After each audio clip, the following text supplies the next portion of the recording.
T'es ta mère, petite pute de ta faute de merde. Toi, ta faute toute pétée. Toi, tu connard. La France.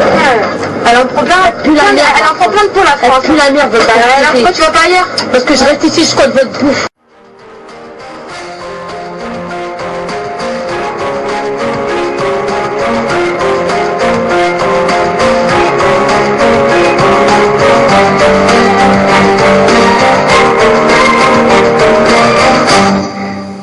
Bonsoir à tous.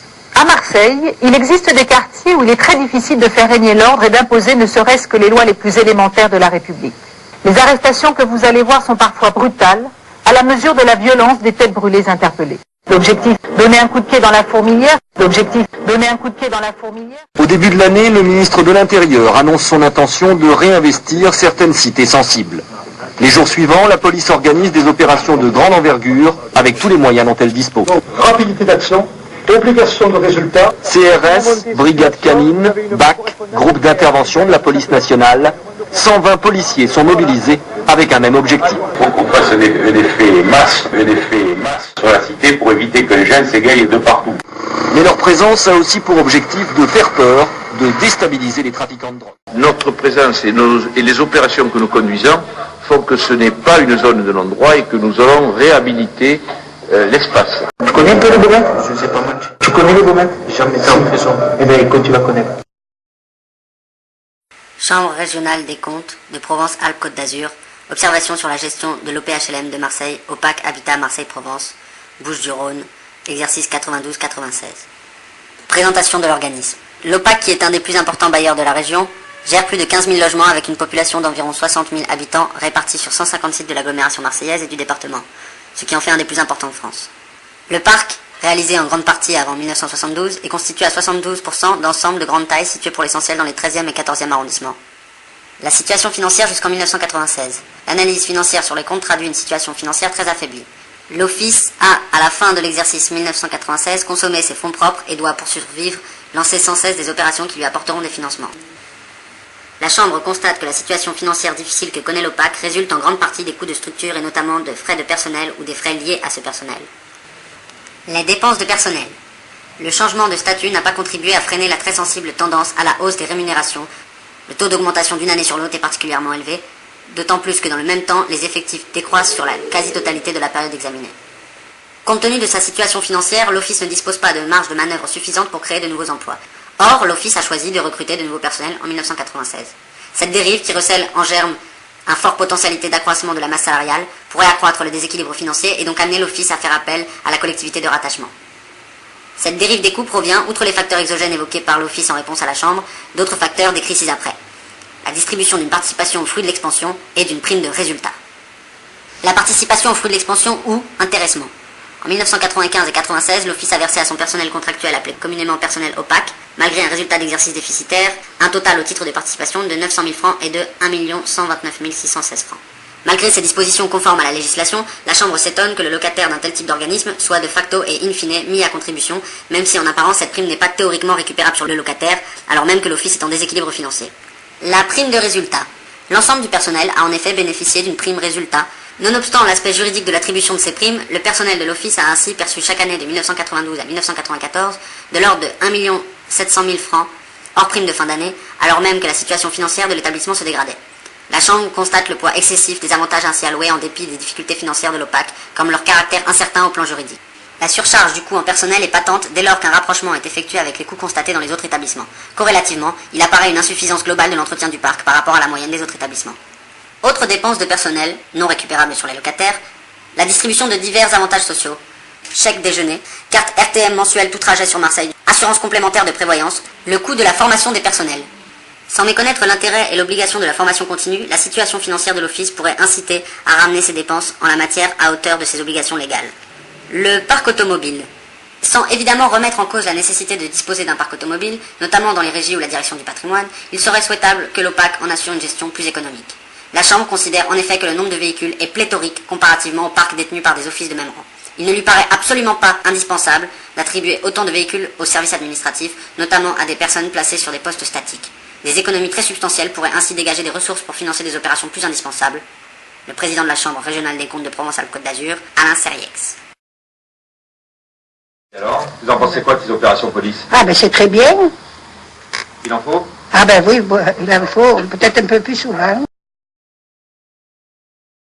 D'abord, des bâtiments extraordinaires sortiront de terre et symboliseront des lieux de culture extraordinaires, modernes, adaptés, où il y aura beaucoup de monde. Un croisiériste qui débarque et qui va dans la ville... Il lâche des sous. Oui, 150 € par habitant. Rassurez-vous, je fais attention. Rassurez-vous, je fais attention. Marseille, capitale européenne de la culture en 2013. Ça ne sera jamais qu'un outil pour nous. Qu'un outil pour nous.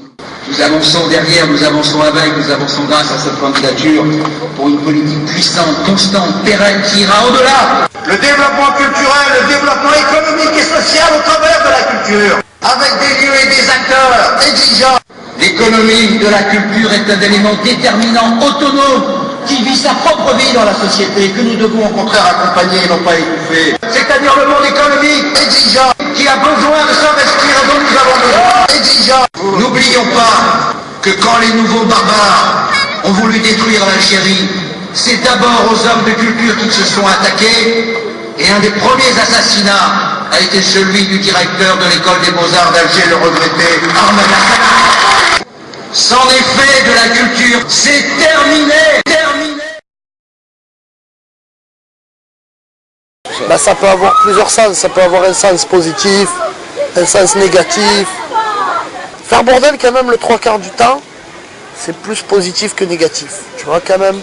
Puis des fois c'est positif dans la négativité, des fois c'est dans l'incompréhension. Toi tu es allé dans une fête, les gens ils sont un peu coincés, toi tu arrives avec des barbares, vous avez fait un peu bordel, vous dans votre tête vous êtes amusé, mais en fait ça n'a pas amusé tout le monde, ouais. Tu vois. Un chariot de Carrefour que tu as volé, mais ça c'est plus dans les quartiers nord, mais un chariot de Carrefour qui devient une voiture tamponneuse. Si tu veux, un quartier, quand tu es gamin, c'est un peu un grand parc d'attractions. Tout te semble comme un parc d'attractions.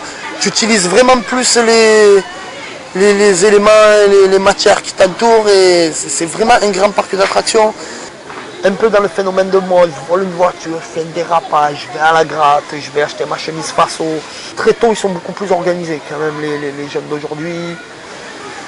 La culture du caïd, elle s'est bien plus développée. Je vais pas m'étaler, mais ce que je veux te dire, c'est que s'ils font bordel, c'est que ça fait mal. Tu vois, un quartier en dehors du quartier, mais c'est une manière d'être. Ouais. Tu gueules dans le bus, tu ça, tu ci. Je te demande pas. Toute la vraie Méditerranée parle fort et avec les mains. C'est le tempérament de vie, c'est du sulfureux. Quand ils te disent c'est trop sale, ben ouais, c'est trop sale. Non, mais même pas. C'est essayer de vaincre une identité future qu'on veut installer dans cette ville. Les gens, ils ont tous l'accent pointu. C'est aussi à cause du Marseillais complètement bidon qui est là avec, tu vois, qui est là comme un con à se plaindre toute la journée et à rêver d'une ville à laquelle il n'aura même pas accès, ce pauvre crétin. Tu vois ce que je veux te dire? Si maintenant tu concentres énormément de personnes qui ne sont pas forcément du coin, le gna le marronnage, le si. Mais c'est quelque chose, parce que voilà, c'est des gens très internes, c'est des gens qui ont le regard porté sur le voisin, tu as vu ici? C'est ça y est, c'est le sentiment d'être intégré, c'est le sentiment d'être plus légitime que l'autre, tu vois, à un moment donné, ce qui a tué vraiment l'esprit politique, tu as vu, au plus profond des classes populaires. Je pense que c'est la mort du communisme un peu. On n'a pas tous la même interprétation de ce mot. Des groupes qui peuvent te sembler être communautaristes, c'est qu'à la base, c'est pas du communautarisme, à la base, c'est surtout de la culture de quartier populaire, et que dans ton quartier, tu te retrouvais avec les mêmes têtes que toi, tu as vu.